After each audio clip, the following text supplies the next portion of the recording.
Welcome to Roll Call, a 126th Air Refueling Wing podcast of the Illinois Air National Guard at Scott Air Force Base. I'm your host, Technical Sergeant Brian Ellison.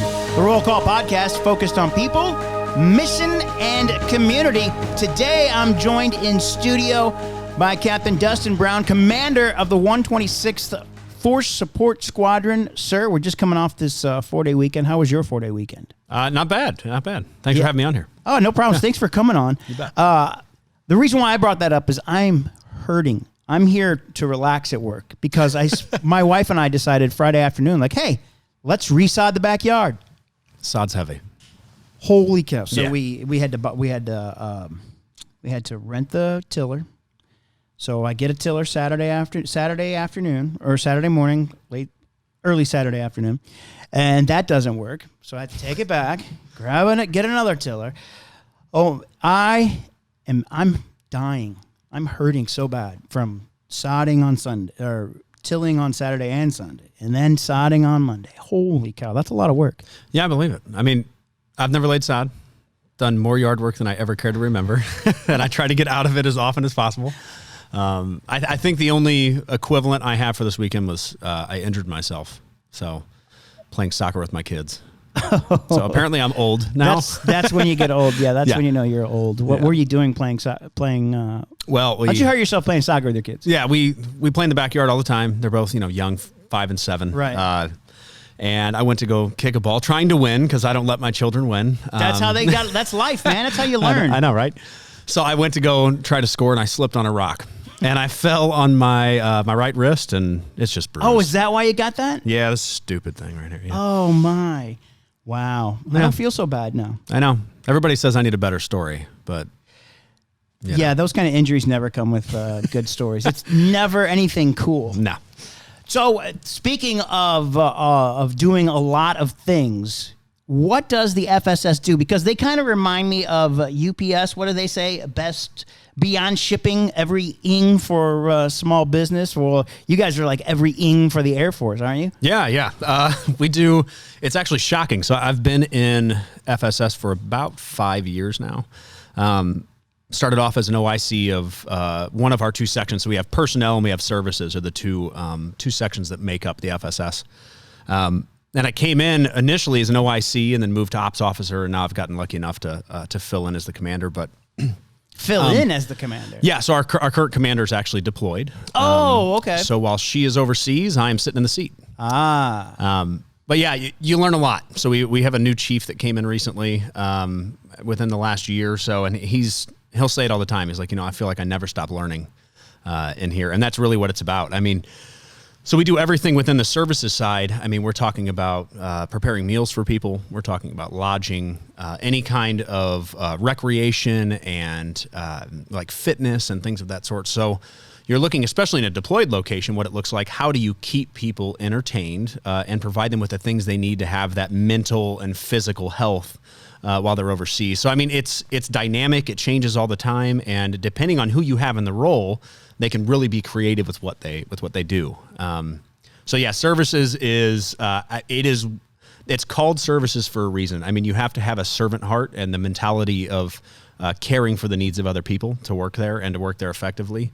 So my hat's off to them all the time. I'm amazed constantly at the work they do, at the knowledge they have, and that they take the time to make sure people are taken care of. And so then you look on the opposite side of the coin, and we have personnel. So it's a weird marriage between the two. Right. But the personnel aspect, essentially, they touch on all the way I remembered, I think paperwork. So it's like you get in the military, they're the ones processing all your paperwork for you to get in. Sure. If you have changes to your benefits or to your retirement, or you change statuses for your work, you go from Title V to Title 32 to AGR. Whatever that is, it's going to be touched by personnel. Administrative actions of any sort. And honestly, it's ever changing. It's ever growing. COVID makes it hard. Yeah, I'm sure. Yeah. How has COVID changed your operations? It's been, at first it was pretty drastic. We went to all telework, as a lot of people did, which was a little nerve-wracking at first, I mean, anytime it's kind of change like that, it's got to be. Yeah. I mean, especially when you're dealing with people face to face, and that's got to be hard. I'm sure a lot of people are frustrated. Yeah. Surprisingly, when we did the telework thing full time, we didn't have really any complaints. I think that we have a lot of very professional people that work for us, and they do a good job of making sure that they're doing their job. And making sure they're doing it well for the customers. So I think that really went a long way, because we went above and beyond when we knew we couldn't be face-to-face with people. So again, my hat's off to them, like David Lorig, Senior Master Sergeant David Lorig, who works as the lead in our personnel, our superintendent. Just the effort he put into making sure that whatever time we were able to provide for people to come in and actually get like physical IDs done and to come in and process things that they need to, they made sure they were always available, that they always had somebody on standby, and that they couldn't be there physically, that we were answering the questions they needed and preparing them. So it's been pretty impressive, but it has been a challenge. I can promise you that. Yeah, I can imagine that has been a challenge. And then especially you've got you had some troops deployed. Yeah. As well. Yeah. So it doesn't seem like 4 years ago that the first, that the bucket just went. But here we are again. We have 16 troops that are actually currently deployed, both from our services and personnel section. So that's 16 total. And, they're doing everything from, like, our commander. I told you she deployed. Yeah. She's actually a flight commander of a force support flight over there right now. Okay. So doing something similar. A little smaller scale. Luckily, actually, it might be the same scale, to be honest. They just probably call it a flight over there. Right. And then you have our services folks and personnelist folks who are doing essentially the jobs they do here, but just a little bit different. When you're overseas, everything changes. You get that new dynamic of not only environment, but what are the needs on base, Right. and those vary from every deployed location you go to. What challenges if any, are they facing over there, especially maybe under because I just heard today that they're also having. I mean, didn't think about it. It's a pandemic, duh, but Yeah. they're having to face it in their deployed location too. Yep. There's a lot of restrictions that they have to follow. I mean, similar to what we're going through here. Right. I know one of the biggest headaches was actually just getting there. I mean, on top of the change in ROM locations and ROM requirements, where are we going to go and do our 2 weeks of quarantine before we leave? When's that going to start? The locations changed a lot. The time frames changed a lot, and so dates kept getting shifted. It's really hard to prepare your family and yourself for going overseas. Sure. When you don't know when you're leaving. So I think just being there is a relief, and I'm sure that the restrictions that they have there and the things that they've had to work around, they've probably had an easier time adjusting to that than I would say the back and forth yo-yo that they had to deal with here. Yeah, it's always seems like once you get to your deployed location, it's always kind of, in a sense, it's like a relief. You're like, oh, okay. Yeah. At least I can adjust and Yeah. get used to being here. Right. Yep. You talked earlier about just the challenges during, especially when the lockdown happened during COVID with ID cards. I heard there are changes. I don't know what changes there are to ID cards. What are some of the changes with the ID cards? Yeah, I can talk a little bit about those. So currently what we're doing is we're serving primarily 126th Air Refueling Wing and the 906th Air Refueling Squadron individuals. That is our primary focus right now, simply because of, one, man hours, and two, our card stock levels. Everybody's running short. The active duty side is having a hard time. They've reached out. We've actually done a good job working together to make sure that we each have the resources we need, but we're at a critical point. You're running out of card? Why is just because... so many production lines shut down during this? Manufacturing restrictions. So it's just everybody's running out and we're not getting any. So it's really planning, especially for us, if we look out towards middle of November, we're getting at a truly critical point where we may have to shut down some operations. So it's like, how do we stretch that out? How do we make sure we're serving our people the best way we can? We're trying to stick mainly to 126th and 906th. With that said, we do serve some non-affiliated customers, and so there's restrictions around that for like CAC IDs and US IDs. Okay. So some of those, like for CACs, they'll only be renewed if the customer's CAC expires in the next 60 days. For dependents, it's when their sponsor statuses change. So let's say retirement or commissioning. Yeah, and the other thing's retirees. So sponsors and their dependents turning age 65, they may need Medicare updates. And so when Medicare information is updated in Deere's TRICARE, we'll accept those claims regardless of the expiration date on the card. So there's a few changes that have taken place, and there are a few restrictions that we, after looking at some best practices around other MPFs, have decided that they're a good route to go to help us minimize that impact on our card stock. I remember what I wanted to ask. You can make appointments in Deere's now? So, no, not right now. Okay. So we used to make appointments in Deere's. That was the way. Currently, we're only doing it through our org box, so our 126th ARW FSM org box. Okay. Or by calling 618-222-5708, and that's our customer service line. 5708? Yes, sir. All right. How far out do you see this shortage? Because, I mean, I'm thinking about myself. March 5th, my ID needs to be renewed. That's a good question. I wish I had an answer.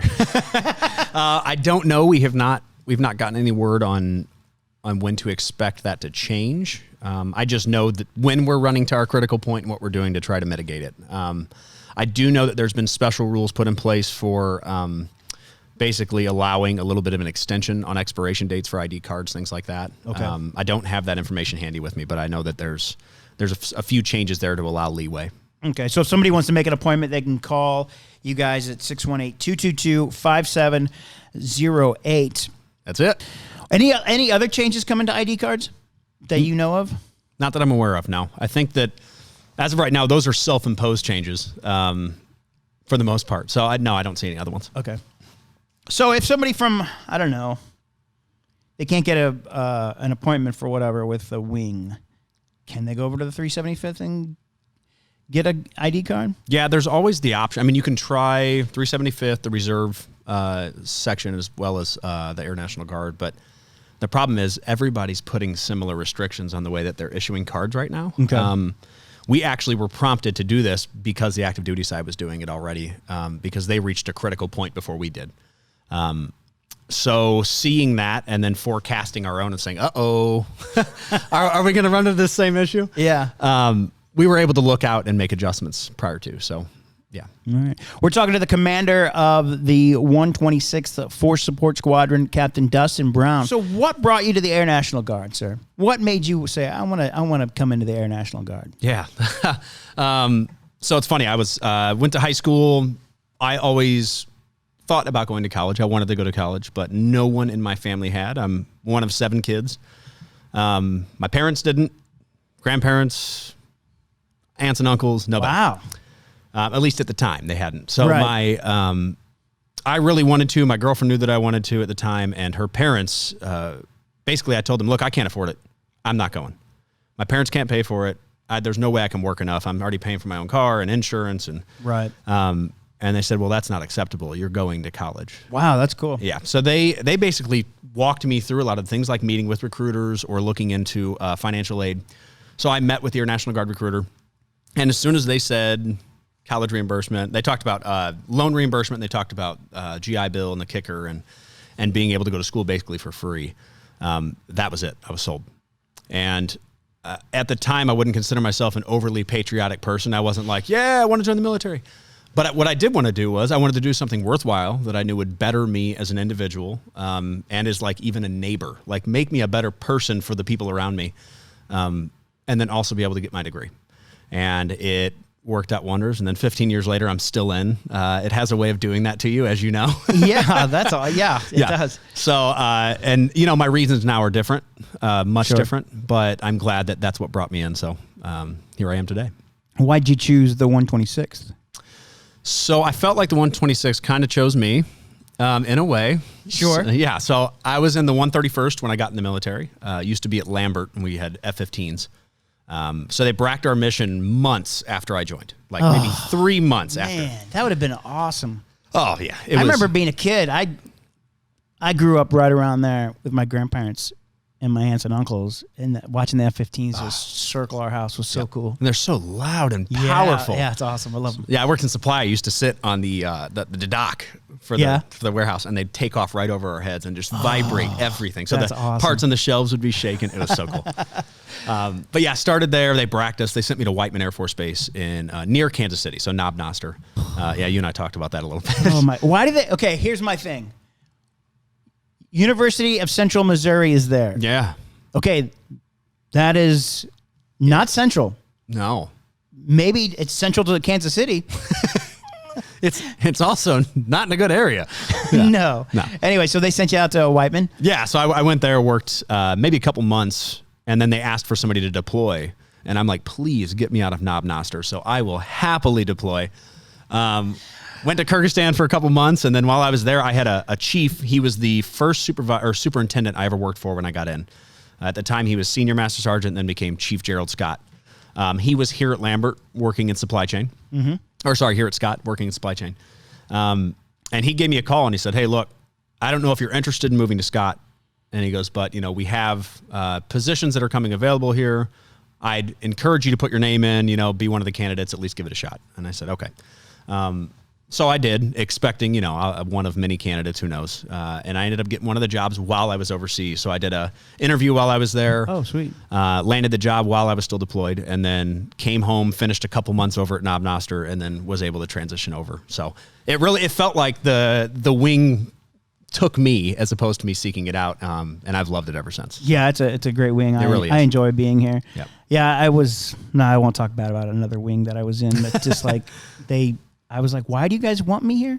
Do you even care that I'm here? They didn't seem to care that I was even in the wing. So it was, and that's tough. It's like, okay. So did you then commissioned later then? Yeah. Oh, so cool. I came in 05 enlisted. Okay. And then that lasted until 2014. So I did about 9 years enlisted. Wow. In LRS. Okay. And then after I got out of supply, I moved into EO is where I commissioned. So equal opportunity. And then moved into FSS about 5 years ago. What's it like going from enlisted to officer? What's that life? What's that like? It's a trip, I can tell you that. It took me a long time to adjust. Really? It really did. Especially because I went straight from being enlisted to working for General McDew. Oh. Yep. So as soon as I got commissioned and I came back, I was looking for a job because I was a full-time technician when I was enlisted, and I gave that up for a DSG officer slot. Wow. So they said, hey, we got some days you can pull over at AMC, but you have to interview and pass. So somehow they selected me. They were looking for a lieutenant colonel. I interviewed, and they said, sure, you can have the job. So I worked for an office that was under General McDew, and we worked on changing the learning culture of AMC. It was called the Enterprise Learning Office. And so my introduction to being an officer was working in a very high-vis, high-rank office. And it was at first nerve-wracking, but then now stepping into like this role as a commander, or even when I moved down to the OIC roles or into an ops role, it doesn't feel, I don't feel the pressure. Good. I don't know why. It's one of the ways I'm made up. My wife's always told me that, and people who have known me, but also the experience of jumping straight into that this job now does not feel very stressful to me. So, and it's not that it's not a stressful job to have. Oh, I'm sure. Especially depending on the squadron you're in, it can be immensely stressful. But I think I've been prepped with how to manage stress at different levels, and how to weigh it against other stresses and say, is this worth something really getting worried about, or is this something that I should trust my people with, that kind of thing. So it's been a good experience. We're talking to the commander of the 126th Force Support Squadron, Captain Dustin Brown. And, sir, what's up with the band? I forgot you knew about that. But there isn't one There anymore. isn't a band. No. Did COVID kill it, or was it? Is this a behind the music thing? Behind the music, yeah. No, it was a pre-COVID, pre-COVID decision. But oh man. I've played music in St. Louis for about 10 years. Right. Actually, yeah, right at about 10 years. And 6 with this last band, Waiting for Flynn. We wrote a lot of good music together. A great group of guys. they'll be friends for life, but I don't have time for it anymore with children and with work.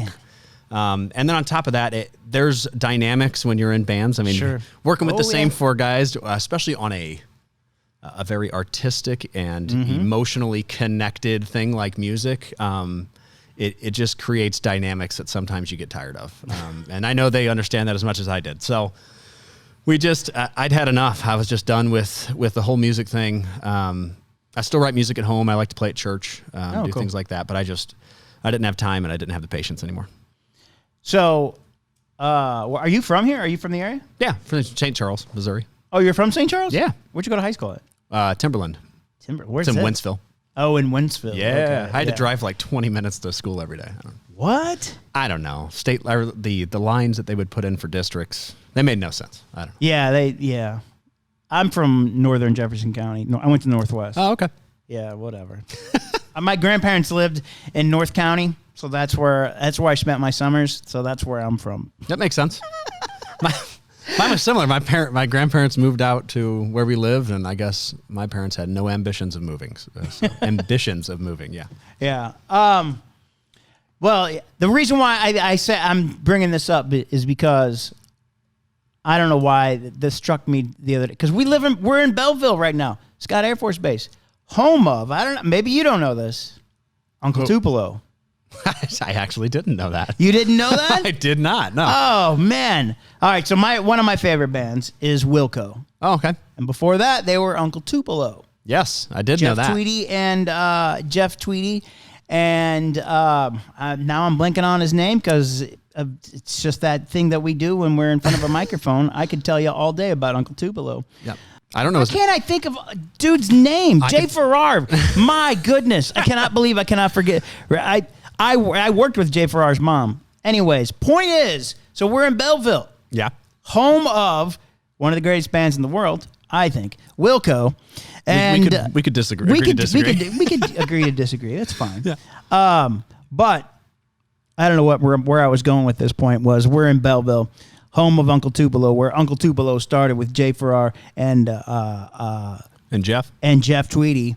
And boy, I got to see Wilco this last November at the Fox. Yeah. It's like a homecoming. They had the Bottle Rockets open up for him. And then the Bottle Rockets came on stage with him. Jeff Tweedy just sat there. I mean, they played for like 2.5 hours. Told stories. Well, they have a ton of songs. Oh, yeah. A ton. And just told stories and the whole 9 yards. It was it was like, because I've seen Wilco in Germany. I've seen Wilco in Chicago, but I never got to see Wilco here at home, which Chicago is their home now. But again, my point is I've lost the point of all this. But bands break up was the point. It is. Well, they're still together, though. I mean, no, Uncle Tupelo broke up. Uncle Tupelo's not, yeah. Yeah. They broke up at their height. And it turns to it took them forever to find out why they broke up. But it turned out that Jay Farrar was mad at Jeff Tweedy because Jeff talked to a girl that he liked. I mean, that sounds more like a band breakup than anything you can imagine. But it's like, it's so bizarre. It's like something from when they were really young. They were still like playing at Blueberry Hill. Yeah. Or Cicero's. Oh, I love those places. Going down into old Cicero's. Oh, yeah. He got mad at him like that. That was like during the first or second record. I never got to play at Cicero's. So I've played Blueberry Hill multiple times. We actually had a show planned for Cicero's before it closed. We were on the books. We were ready. It was like 4 weeks out, and they closed down Cicero's. Oh, man. And then they moved us to what was that? I can't remember the name. Fire something. Close to the Fox? Yeah, what's it called? Oh, I know what you're talking about. I can't remember. Anyway, all I know is they moved us there. The guy managing it was, nobody wanted to deal with us. We dropped the show. It was, it's funny you bring up Wilco. So my guitar player, Michael Flynn, I would assume he's closer to your age than mine. Okay. All right. Massive Wilco fan. So he has said, hands down, best band ever to exist. Loves them. And so I'm like, all right, give me an album. I'll look Yankee Hotel Foxtrot. You got to start with that. So he did tell me that one. He also gave me Sky Blue Sky. Sky Blue Sky is good, yeah. Okay. So I looked up Sky Blue Sky and I listened to it on a drive I was taking. I had a big, long drive. I listened to the whole album. Right. Front to back. Okay. And I sent him a text and I said, I appreciate the musicianship. Jeff Tweedy's voice drives me nuts. It drives me nuts. I love it. You know what? I was a Wilco fan, and every time a Wilco album would come out, I'd buy it, and I'd just put it on the shelf because it's a St. Louis band. I want to support the St. Louis band. Yeah. But I was in Germany. I bought Yankee Hotel Foxtrot in Korea, and then I PCS'd over to Germany, and I had to go do some errands around Frankfurt. So I took the CD, put it in my Discman, was walking around Frankfurt, and it just like struck me. I mean, that album, if you got to listen to that album, you got to listen to it. You just can't, you can't just put it on. You just can't put it on, but you got to really pay attention to it. And it's like, this is unbelievable. And that's when I became a fan, like 20 years ago. I mean, they've been around for 25 years now. Yeah. But it was like 4 or 5 years into it that I was like, holy cow. And then the story behind Yankee Hotel Foxtrot, where they got dropped by the label. They made the record. They gave it to the label, and they said, we don't hear any hits on this. You need to come up with some hits. And they're like, well, this is the album that we're going to make, and this is the album that we have. They said, hit the bricks. Really?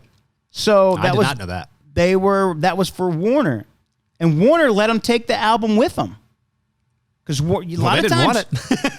I guess a lot of times bands won't or labels won't let you take the record with you. Well, they own it. Yeah. So they went and said, whatever, take it back. You can take it with you. Then they wind up signing with Sire.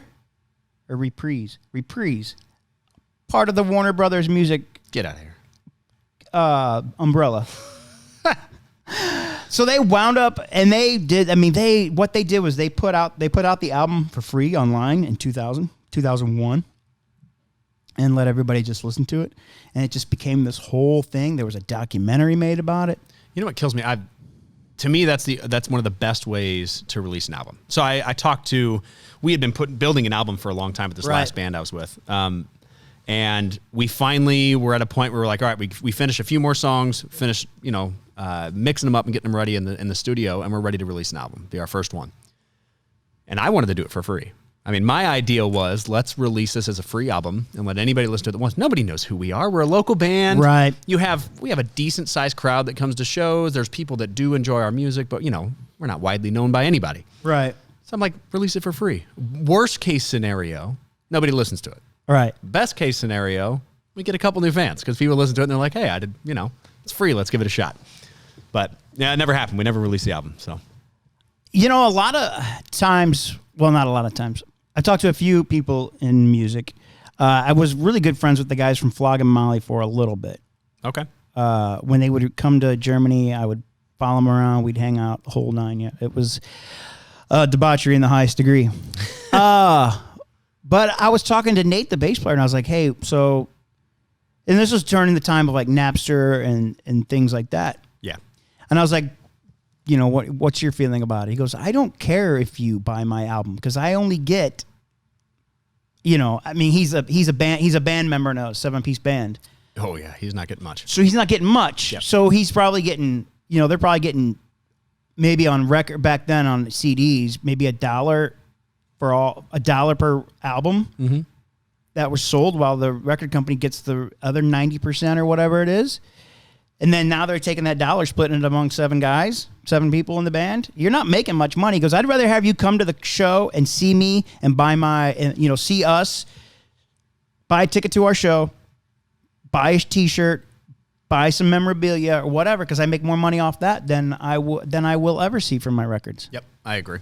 There's also something to be said for the experience. I mean, there's a lot of people who tell you need the money, and that's the problem. It's not a desire for money for a lot of musicians. It's, if I don't make this money, I can't continue to tour. Right. But if they had the option and they could afford to, they'd do it for free. I mean, there is no feeling I've ever experienced like being on stage and seeing a crowd of people in front of you singing along to a song that you've written. There's nothing I've experienced like it. I can't imagine. Yeah, that's got to be pretty cool. Yeah, it was pretty awesome.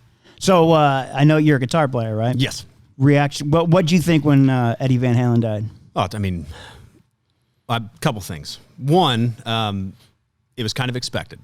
I will say that. Only You because, think so? Well, I mean, the man smoked like a chimney is the way I looked at it. I was like, yeah, the man smoked, but he was 65. I mean, that's why it was expected to me. However, that was young. And I mean, he has changed music. I mean, like, he's phenomenal guitar player. I think he was a really good songwriter. I wouldn't say a great songwriter, but a really good songwriter. He was a good backup singer. He was a good backup singer. I mean, he sings backup on every song. If you listen to I was listening to, I think Casey was playing a nice little tribute to them, and I went and listened to some other, and it's just like to hear his backing vocals to David Lee Roth and Sammy Hagar. It's like, yeah, he's pretty good. He's not bad. Yeah. Well, he could kill a guitar. I mean, oh my gosh, it was ridiculous. But to be honest, can I tell you what affected me more than him? I mean, Eddie Van Halen never had a huge impact on me musically. I mean, I always enjoyed it when I was younger, listening to it. Right. But the big one for me was Chris Cornell.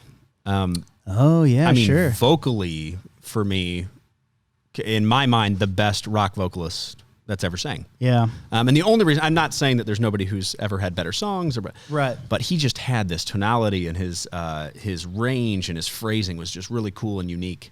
And when he passed away, and especially the manner in which he did, it was kind of devastating. And it goes back to the same things that people experience with Nirvana and Amy Winehouse. And when people just leave the world that had an impact on you, it's tough, especially, like I said, for something that's emotionally connected like music is. Yeah, it's. I remember growing up, like you said, I'm probably a little bit older than you. Everybody started learning the finger picking on the fretboard. I was like, what? And and I never thought about it until recently. I was like, Eddie Van Halen was the first one to ever really do it and do it well. He did it very well. I bet you Jimi Hendrix would have figured it out eventually if he hadn't already done it. He may have. I mean, I don't know. Show. Who knows what he did live, especially. I wasn't there. No kidding. But I just remember everybody, like late 70s, early 80s, pick up their guitar and was trying to do that finger picking on the frets. It was pretty amazing. It's actually not a very hard thing to do. If you're a guitar player, it's one of the easier tricks to learn. Right, yeah. But it's like nobody ever thought about that. It's like the easiest thing sometimes in the world that you never think about. Yep. And it sounds vastly more complicated than it is, which is the cool part. I mean, that's what you go for, right? You want to find something simplistic and make it work in a complicated way. Yeah. Hey, did you see these new masks? No, I want one. Yeah, they're being sold by the 126th Community Action Team. They're going to benefit the Friends of Scott Air Force Base National Guard emergency funds. That's awesome. Airmen and families. There's only about 100 of them left. They're $10. Did I say that? $10? No. They're gonna. You can get them at Airmen and Family Readiness right over there. Awesome. I just bought mine from Travis. The director of psychological health during the week, or any helper agency during drill weekends. And for the kids out there, they use Cash App.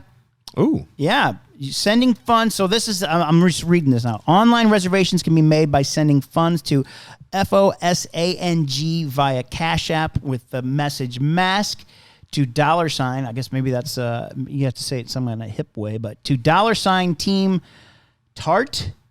And masks will be delivered or picked up during the following drill. TART? TART. Okay. Is that tart? Well, I know a Moria tart who works in supply chain. So I'm wondering if it might be a tie. Who knows? I don't know. We're talking about sweet tarts. I don't know. We could be. Captain Dustin Brown, commander of the 126th Force Support Squadron. Sir, thank you for joining us today on the Roll Call Podcast. My pleasure. Appreciate you stopping by. Yeah, man. Thanks for having me. Yeah. Anytime. All right. Sweet. We'll have you on next week. That's going to work out great for me. Don't have to worry about scheduling people at all. Thanks again for listening to Roll Call, a 126th Air Refueling Wing podcast focused on people, mission, and community. I'm Technical Sergeant Brian Ellison.